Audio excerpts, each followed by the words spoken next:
Again, recording in progress again. Come sit, Jackson. All right, Linda, can you see that? Yes, I can. That's the Aramaic. Oh, yeah? Yeah, and you're gonna go on your screen, you're gonna read it right to left. Okay, Oh, and that is the closest that would be to the Greek translation that we have. So that first line would be, Our Father, who in the heavens. Mm-hmm. Okay, that top line, but going from right to left. So following the mouse, or Brian, you can follow the green pointer, go Slytherin. Okay, that's that first line. Okay, isn't that that's older than Greek? Well, I should start saying that's Aramaic to me. That is, what do you guys think of seeing that?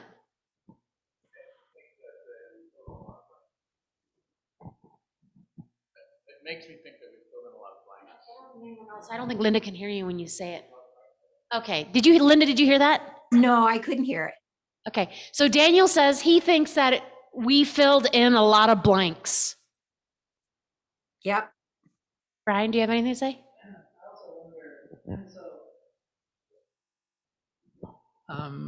We were doing the Greek version before. Yeah. So it first was Aramaic, then it went to Greek, now back to Aramaic. How many times can you change something? No. This is good question for clarification. This is the Aramaic that the Greek would be based on. We're not going back. He didn't build backwards out of the Greek.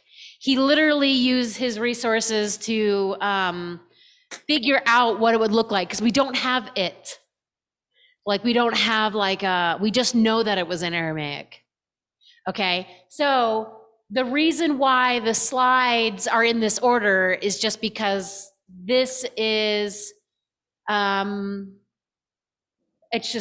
just where I put it in the slide system. But this wasn't Greek into Aramaic, back into Greek. This is what the closest proximity to the original would look like.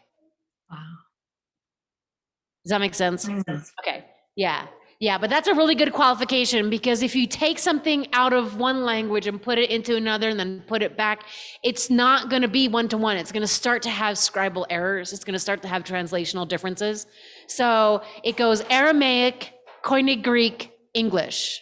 Well, other languages before there was English, I'm sure. But for us and our purposes, it's Aramaic was what Jesus would have spoken. It was written down in Greek, and then we translated it out of Greek into English. Does that make sense? Mm-hmm. Yeah. So there was no, I guess, as far as I understand, there would be no real, all throughout our New Testament, or at least the Gospels, where Jesus says something specifically Aramaic, it's pointed out. Like Eloi, Eloi, lama sabachthani. I can't even say it well without reading it. But my God, why have you forsaken me? That line is usually noted as having been said in Aramaic. And we have it written down. Yeah, I don't think it's written down in Greek. Or maybe it is. I'd have to get my Greek New Testament, which is in my office. I'm tired of going there. Anyway, so here it is. And so this is a close approximation. So one thing that I want to make very, very clear is that it's not like this is why he had to rebuild it. This is why Dr. Williams had to rebuild it for me, because it's not just like hanging out somewhere, and there's different forms of Aramaic. And so what we have here is what his judgment would be like the most accessible rendition of what that would look like had it been written down, or it historically preserved for posterity. Okay, what we have is in Greek. So when I open up my Greek New Testament, we get to the Lord's Prayer. It's in Greek. It's not in Aramaic. It wasn't quoted by the gospel writer Luke in Aramaic. It was recorded in Greek. And specifically for our purposes, Matthew wrote it down in Greek, as far as we know. Okay, because we only have access to the text, as far back as the scrolls go. Does that make sense? Yes. Yeah, so if you've ever heard of anything called the Dead Sea Scrolls, like scrolls can be found like in caves. It's possible that there might be a full rendition of the Lord's Prayer in Aramaic hiding out somewhere in the Middle East. But we don't have access to it yet. That's at least my understanding, and I'm happy to be called out and corrected on that. And I'm saying that for video purposes, just in case someone else watches this and has more information than I do. But anyway, so that's what I wanted to show you today. Then he also sent me a recording of a Syriac version being sung. And I think the reason why he may have done that, and I'm going to hop over to my Twitter real quick because that's where we were talking. I'm not just going to sit there and tweet. I'm going to actually look something up. Bear with me while I get onto my social medias. Hold on a second. Okay, Lord's Prayer in Aramaic. So the Syriacs, he says it's a bit different of a dialect that he reconstructed, but the Syriacs, I guess, would be the closest rendition to the Aramaic audible. Okay, and I'm not sure how to, youtube.com. Daniel, do you have the ability to play something?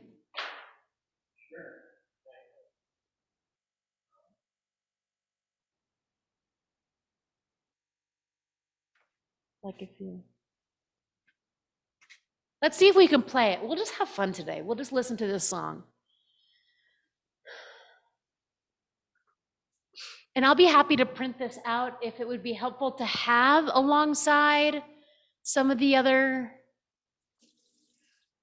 versions that we're looking at. Otherwise, we'll just leave it in the slideshow and we can refer back to it.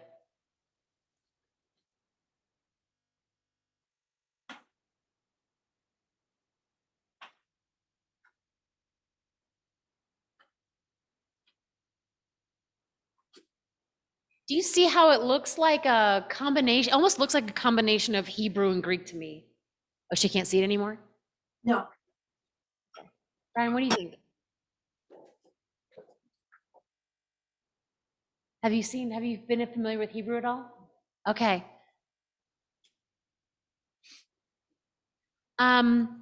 So yeah, to me, there's like, I see some Hebrew characters, or what I would consider to be something close to the Hebrew characters, but then there's certain motions and strokes that look like sort of a little bit more Greek, but those W looking things, Brian, those things look very Hebrew to me. Okay, hold on. We got a song coming, Linda. All right.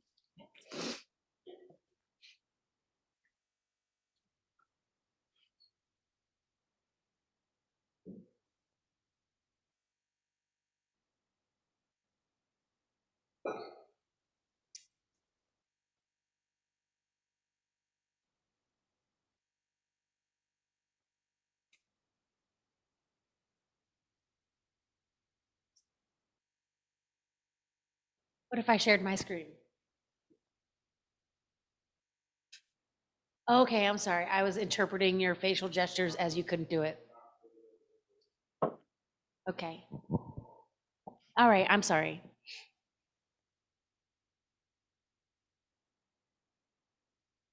Oh.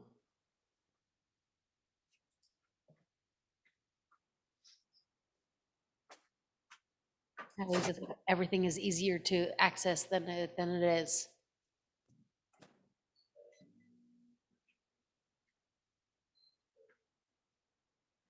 Super old computers.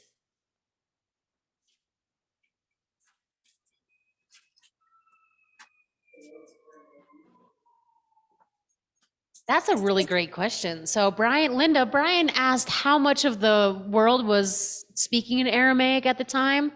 Uh-huh. I can't answer, but I can certainly ask for sure.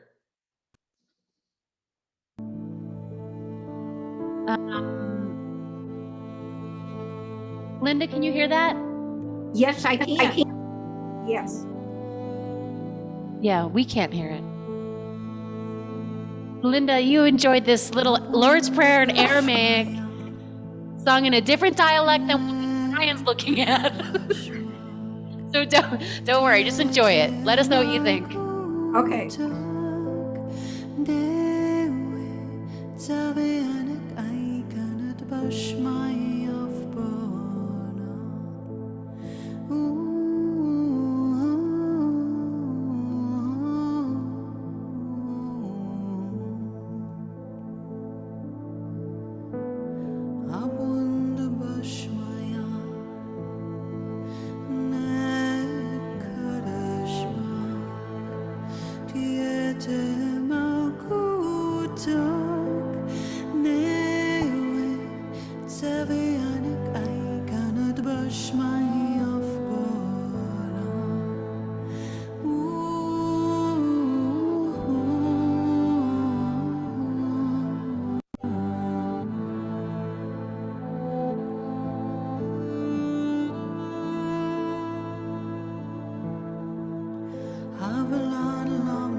This flashlight is powerful enough to start a fire.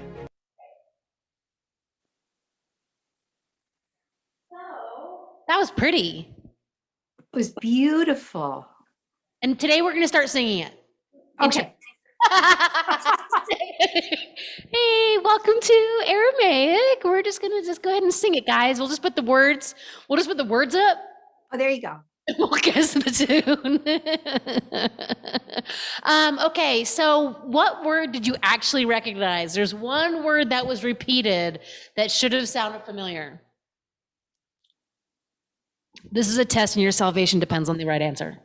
Go for it, Brian. It's all you.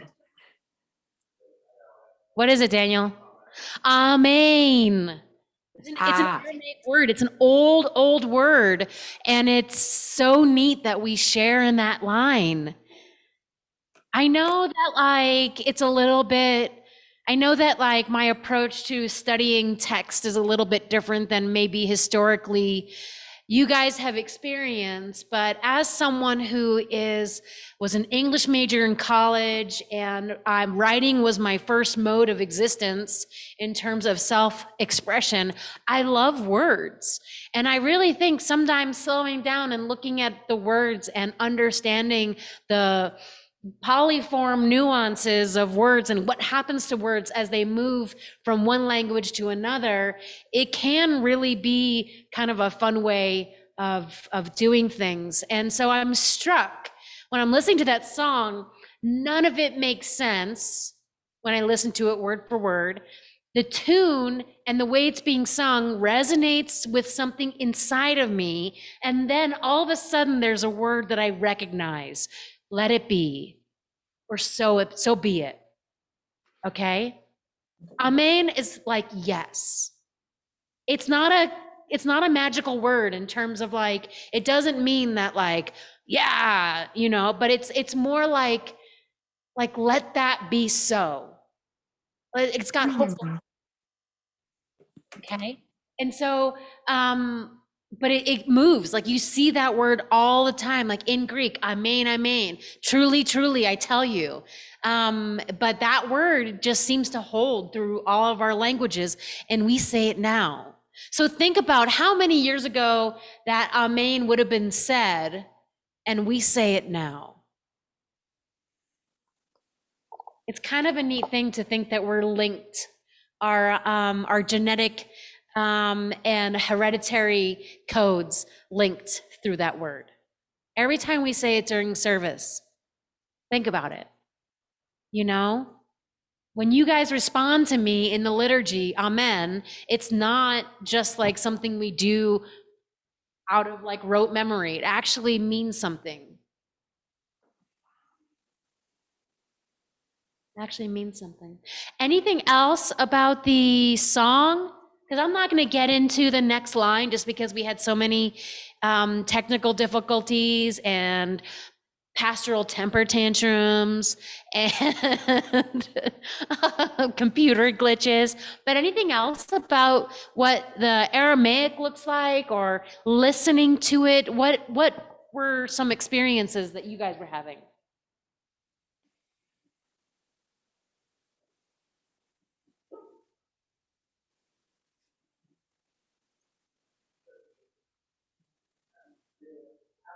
Yeah. Yeah. Yeah. Brian said that it sounded real pastoral and prayerful the way that it was presented.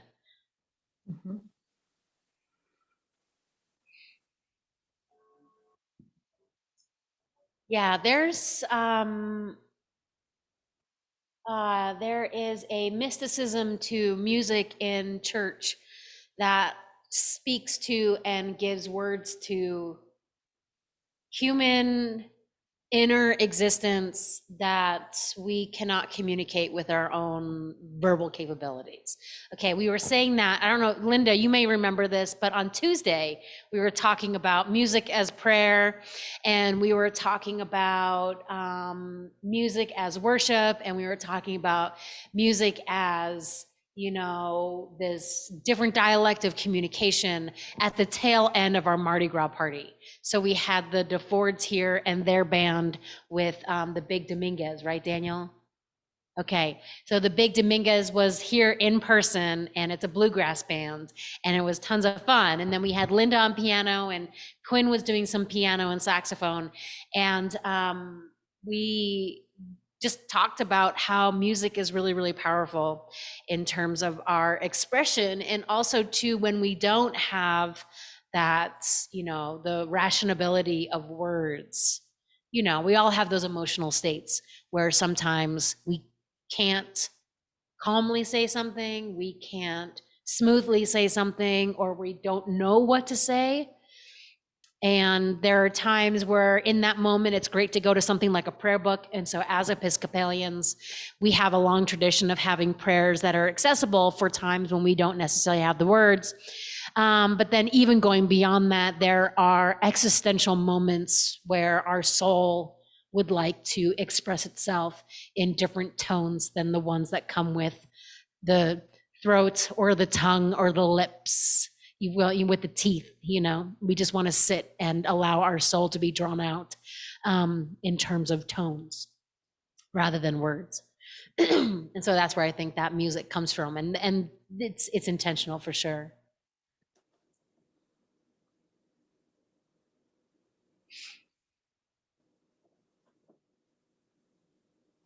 Linda, do you think it would be worthwhile, like maybe sending out a link to that song and sharing it with the other? Maybe the other participants in this? Yeah, I think they would love to hear that. And I think maybe next Sunday, what we'll do is if we can get, I don't know, more people or whatever, more people are here, we'll play it again so that we can hear it in the sanctuary. It was really pretty. Once Daniel got it on the speakers, it was really, really, really pretty. More so because I had it playing on my computer. My computer doesn't have the best speakers. But anyway, so here we have an image, and I'll also send this image with that song. So I'll email it to the other people who aren't here. And this will be in the slides now because we have that. He sent me another version, which is one that he had typed out. So like a lot of us who can translate in different languages, we have keyboards. We can alternate our keyboard on our computer between all the languages. So if you ever get a message from me that has Greek characters in it, it's probably because I've been in a Greek keyboard. Or if you ever get like German letters or there's Z's in places of Y's, I'm probably in my German keyboard. Anyway, I think he typed it out to me in his Aramaic keyboard, because who doesn't have an Aramaic keyboard? If you're the cool of the coolest, run home now and make sure that you get your Aramaic keyboard going. I'm just making fun of Logan, or Dr. Williams. Anyway, but yes, I'm making fun of myself too. But yeah, so think about this. But when he typed it out to me, it was very blockish, like the letters to be communicated, because this is all done by hand, right? So when you try to get it into a font, you have to have a special font to get it into. But sometimes in the Unicode text world, the original rendition that he put into my chat looked like blocks. Like it was like very angular. And this looks way more like a human being wrote it on the screen. So you have those strokes and stuff. Handwriting is an art historically. Yeah. I know they do that in Japan a lot, don't they? Yeah, yes. China and Japan, both those cultures, the construction and the reduplication of characters is an art. It's an art form. And I think we've lost that because we see everything with a utilitarian worldview. In the West, everything has a purpose and you need to be productive. And so we've lost the art of handwriting. That's why not many schools teach script anymore. Because who needs to write slowly? What's the point? We type everything now. Anyway, I do still think handwriting is an art. Mine is very, very bad. I should have been probably a doctor, like a medical doctor, because it's the equivalent of someone writing a prescription. So, but anyway, there it is. Yeah. So there it is. And that's been our little Aramaic experience of the Lord's Prayer. Next week, I'll pick up with our not just our location of God. We've already done that. God is in the heavens, but we will talk about God's name and how we need to hallow it. Okay, so I think I'm going to sign off and begin getting ready for church. And we will convene there. Linda, are you planning to come in? Yep. I'll leave in 5 minutes. Here.